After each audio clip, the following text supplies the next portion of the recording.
என்ன பொம்பளை இவ 8 மணி ஆகுது இப்படி கொரட்டை விட்டு தூங்கிட்டு இருக்கா. டே ஐசக்கு, ஐசக்கு, இந்த முகர கட்டிக்கு கண்ணாடி வேற, அதுவும் தூங்கும்போது. சொல்லுமா.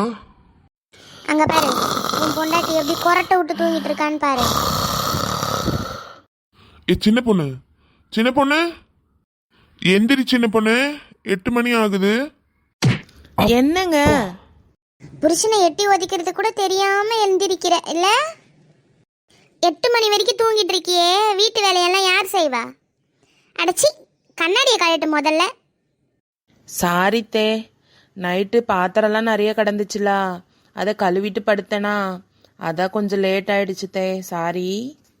சாரிங்க, வலிக்குதோ? தெரியாம சமட்டிட்டேன். ஏய், ஒழுங்கு மரியாதையா இருக்கணும். உங்க அம்மா வீட்டில் தூங்குன மாதிரி 8 மணி வரைக்கும் 9 மணி வரைக்கும்லாம் இங்கே தூங்க முடியாது. காலையில் 6 மணிக்கெல்லாம் எந்திரிக்கணும். எந்திரிச்சு வீடெல்லாம் தூத்துட்டு அதுக்கப்புறமா வந்து சமைச்சிட்டு ஒழுங்கா இருந்துக்கணும். சரிங்க தே.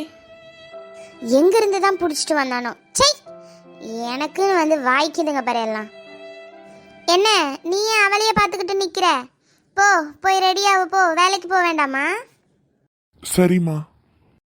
நம்ம சொன்ன மாதிரி நம்ம தகுதிக்கு ஏற்ற மாதிரி கல்யாணம் பண்ணியிருந்தா இதெல்லாம் நடந்திருக்குமா? சே, பாவம் சின்ன பொண்ணு, காலையில தூங்கி எழுந்ததுமே திட்டு வாங்கிட்டாலே.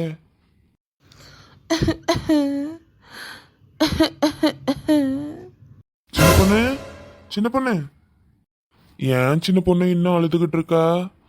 அம்மா ஏதோ கோவத்துல பேசுவாங்க, அதெல்லாம் பெருசா எடுத்துக்காத சின்ன பொண்ணு. அந்த திட்டுறாங்க, நீங்களும் பார்த்துக்கிட்டு அமைதியாக தானேங்க இருந்தீங்க. இல்ல சின்ன பொண்ணு, அவங்க திட்டும் போது நானும் உனக்கு சப்போர்ட் பண்ணி பேசினா உன்னை இன்னும் கொஞ்சம்ல திட்டுவாங்க. அதனால தானே நான் சப்போர்ட் பண்ணல. அப்படியா?